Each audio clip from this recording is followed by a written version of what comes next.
বাংলাদেশ ছেড়ে আমেরিকা পালিয়ে আসার খবরকে অপপ্রচার বলছেন এক্সিম ব্যাংকের নতুন চেয়ারম্যান নজরুল ইসলাম স্বপন। বাংলাদেশের গণমাধ্যমে প্রকাশিত এমন খবরের প্রতিক্রিয়ায় টিভিএন 24 নিউজ নেটওয়ার্ককে তিনি একথা বলেছেন। নিজের অবস্থান পরিষ্কার করার পাশাপাশি বাংলাদেশের ব্যাংক খাতের সংস্কার নিয়েও কথা বলেছেন তিনি। 16 সেপ্টেম্বর বাংলাদেশ থেকে আমেরিকা আসেন এক্সিম ব্যাংকের বর্তমান পর্ষদের চেয়ারম্যান নজরুল ইসলাম স্বপন। এরপর তার বিরুদ্ধে দেশ ত্যাগের অভিযোগ শিরোনাম হয় বিভিন্ন গণমাধ্যমে। অভিযোগে বলা হয় নিপা এন্টারপ্রাইজকে 480 কোটি টাকার ঋণ ছাড়ের যাবতীয় আয়োজন চূড়ান্ত করেছিল এক্সিম ব্যাংক কর্তৃপক্ষ। এর নেপথ্যে ছিলেন 2 সপ্তাহ আগে নির্বাচিত এক্সিম ব্যাংকের নবগঠিত বর্তমান পর্ষদের চেয়ারম্যান নজরুল ইসলাম স্বপন।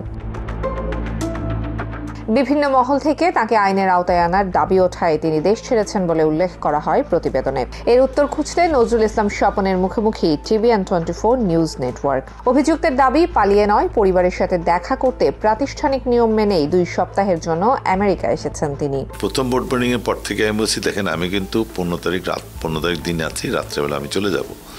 সো যত এজেন্ডা আছে, যত ধরনের প্রবলেমগুলি আছে সবগুলি নিয়ে আসেন, আমরা আলোচনা করি। আর আমি আসার সময় আমার পুরো বোর্ডের সামনে ইভেন দ্যাট ব্যাংকের এমডি সাহেব যে উনি সব মিটিং করার সময় লাস্ট এই রোববার দিন 3টার সময় আমাদের মিটিং ছিল, মিটিংটা 6টা পর্যন্ত চলছে। তখন আমি আপনার ওখানে বললাম যে আমি তো যাচ্ছি, তো একজনকে চার্জ দিয়ে যাব। তখন ওনাদের সাথে আলাপ আলোচনা করে নুরুল আমিন ফারুক সাহেবকে আমি চার্জটা দিয়ে আসি। এটা সবাই সম্মতিক্রমে বলে আসছি, চার্জ দিয়ে আসছি। তো ওনারা আছে, বাট আমি তো সবাইকে বলে আসছি এবং আচ্ছা আমি মানে চার্জ দেওয়ার পর থেকে সবাই জানে যে আমি 15 তারিখ পর্যন্ত বাংলাদেশে থাকবো। আমি 10, 12, 14 দিন 15 দিনের জন্য আমি একটু আমেরিকা যাবো ছেলে মেয়েদেরকে দেখতে।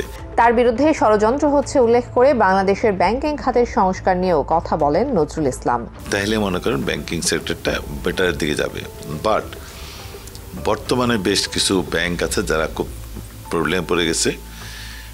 যেমন এস আলমের আন্ডারে 8টা ব্যাংক ছিল, সেগুলি তো খুবই খারাপ অবস্থা। আমাদের এক্সিম ব্যাংকও একটু প্রবলেম গেছে। আগের চেয়ারম্যান সাহেব রাইট অ্যান্ড লেফট লোন দিয়ে দিচ্ছেন, উনি নিজেও এখান থেকে বিভিন্নভাবে বিভিন্ন নামে বেনামে নিয়ে নিছেন। এই সমস্ত কারণে ব্যাংকটা একটু বিপর্যয়ের মুখে আছে। তো আমরা সবাই চেষ্টা করতেছি ব্যাংকটাকে সুন্দর একটা জায়গায় দাঁড়ানোর জন্য। মানুষের ভিতরে একটা আতঙ্ক তৈরি হয়েছে ব্যাংক যদি নষ্ট হয়ে যায়, বাট নষ্ট হওয়ার জায়গায় না। বাংলাদেশের বর্তমান প্রেক্ষাপটে সংস্কারের মধ্যে ব্যাংকিং খাতে দুর্নীতি দূর করা সম্ভব বলে মত নজরুল ইসলাম স্বপনের। Tahiya Rubaiyat, Apala, TVN 24, New York.